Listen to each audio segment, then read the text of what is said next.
Bonjour à tous et bienvenue à vous si vous nous rejoignez pour suivre ce journal de 7 heures sur la RTNC. 22e sommet ordinaire des chefs d'État des pays de l'Afrique de l'Est.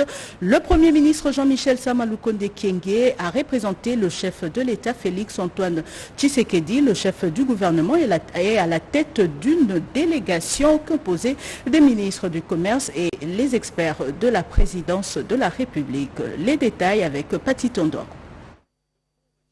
C'est pour représenter le chef de l'État Félix Antoine Tshisekedi Tshilombo au 22e sommet ordinaire de communauté de l'Afrique de l'Est que le Premier ministre Jean-Michel Sama Lukonde Kyenge a fait les déplacements pour Arusha en Tanzanie. C'est jeudi 21 juillet 2022, jour d'ouverture de ces assises qui vont aborder entre autres la question de la situation sécuritaire dans l'Est de la République démocratique du Congo. Jean-Michel Sama Lukonde Kyenge a atterri à Arusha aux alentours des 12 heures heure locale. Au pied de l'avion, M. Napé, ministre de l'Information tanzanien pour l'accueil et les officiels congolais. C'est le 11 juillet 2022 que la République démocratique du Congo a adhéré à la EAC qui a comme vocation de mutualiser les efforts en faveur de la paix et de la sécurité dans la sous-région et qui prône sur le plan économique une zone de libre-échange. Et devant les chefs d'État, le Premier ministre est revenu sur la nécessité de mettre fin à l'insécurité dans l'Est de la République démocratique du Congo pour enfin promouvoir le développement. Lorsqu'on parle de la libre circulation des biens et des personnes, on parle aussi des questions sécuritaires. Parce qu'il faut assurer la sécurité de ces biens et de ces personnes. Ici, nous, République démocratique du Congo, nous réalisons que l'insécurité est un frein à ces échanges qui pourraient s'accroître si jamais dans des zones comme l'Est de la République démocratique du Congo, nous avions plus de paix. Ce n'est un secret pour personne que nous nous efforçons de nous battre pour arriver à résoudre ce problème sécuritaire. Problème sécuritaire causé par des groupes terroristes, des groupes armés qui parfois trouvent leur base arrière ou même certains appuis au sein des pays membres de notre organisation.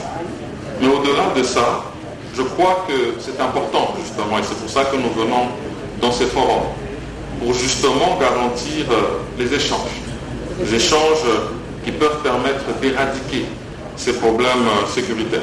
Ce 22e sommet qui ferme ses portes le vendredi 22 juillet 2022 va également aborder la question de l'opérationnalisation de la force régionale de cette communauté des États d'Afrique de l'Est en République démocratique du Congo. Il faut impérativement passer désormais à la budgétisation de certaines actions, bien identifiées au niveau des entités territoriales décentralisées et permettre aux citoyens de participer à la gouvernance sécuritaire. Cette pertinente question est au centre des échanges entre les acteurs étatiques et non étatiques à l'initiative du réseau Gouvernance économique et démocratie REGED appuyé par VEGEN, un consortium néerlandais.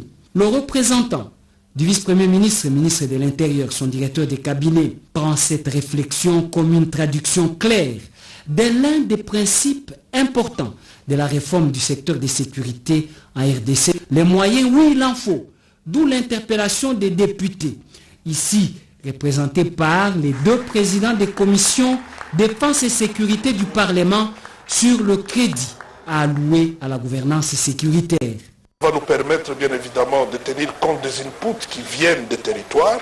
Ça pourra aussi nous permettre d'être suffisamment outillés pour considérer d'abord les besoins qui viennent de la base. Bishop Abraham Djambasamba, directeur exécutif du REGED, a loué les efforts du ministère de l'Intérieur à disposer déjà d'un plan opérationnel national sur la sécurité au niveau local. Cette organisation, c'est pour démarrer un plaidoyer pour la mise en œuvre de la gouvernance sécuritaire. Les territoires des trois provinces, Ituri, Nord Kivu et Sud Kivu, seront prioritaires. Avant que mon collègue ne réponde à la question, il faut qu'on se rappelle un certain nombre de choses. Lorsque la RDC décide d'adhérer à la Eastern African Community, communauté de l'Afrique de l'Est, on demande à la République démocratique du Congo de se mettre dans deux processus. Il y a un processus politique, il y a un processus militaire. Dans les processus politiques, il a été demandé à la République démocratique du Congo d'ouvrir un espace de dialogue avec tous les groupes armés. Vous avez vu que le président de la République lui-même s'est même adressé aux différents membres de groupes armés. On a diffusé, je pense, l'élément ici, pour rejoindre le processus notamment des DDRCS qui est prévu. Pour ceux qui ont eu des problèmes logistiques et qui n'ont pas pu faire les déplacements de Nairobi, ils ont été visités à Bukavu, à Beni, à Bunia, à Goma, par la facilitation, l'équipe mise en place par les présidents, dirigée par son mandataire spécial, le professeur Serge Chibango. Vous avez suivi. Et donc, du fait de l'acceptation de tous ces groupes armés de s'insérer dans ces processus de paix, aujourd'hui, dans les papiers, sur papier, ils ne posent plus problème. Ce sont les réfractaires au processus de Nairobi qui posent problème. Et les réfractaires, on peut citer les noms. Les ADF, mouvements terroristes, que nous continuons de combattre à Beni avec les UPDF, et puis les M23 ressuscités, qui a été même le premier au 23 mai à attaquer, y compris les casques bleus de la MONUSCO. Le ministre du Tourisme était également présent lors de ces échanges avec la presse. Modero Simba a évoqué d'autres conséquences dues à l'insécurité dans le secteur du tourisme. Pour faire face au M23, le Congo doit acquérir des armes. Et le Congo doit soumettre chaque fois sa liste dans une institution des Nations Unies qui doit vérifier le temps de faire tout ça. Ça nous crée aussi des problèmes. Et pour donner des réponses à ça, je vous ai dit, pourquoi ne pas militariser? Parce que lorsque nous militarisons, même la collaboration cesse. De l'autre côté, le ministre de l'Environnement est bien placé de venir répondre le vendredi. Nous aurons des mesures un peu beaucoup plus fortes sur le plan de l'environnement. Nous sommes un pays souverain. Si un des aires protégées est vraiment très convoité par des groupes négatifs, nous sommes capables aussi de soumettre au Parlement congolais une proposition pouvant retirer le parc de Virunga du patrimoine mondial de l'UNESCO. Si l'UNESCO et les Nations Unies ne font absolument rien, parce qu'on ne peut pas comprendre en pleine tribune des Nations Unies aujourd'hui une guerre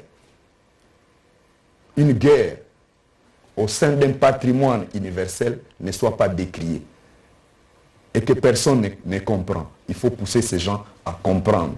Donc nous allons examiner au niveau du gouvernement à mon secteur, pourquoi pas? Parce que ce parc a été créé en 1925. De 1925 jusqu'en 1994, il n'y a eu jamais de troubles comme ça.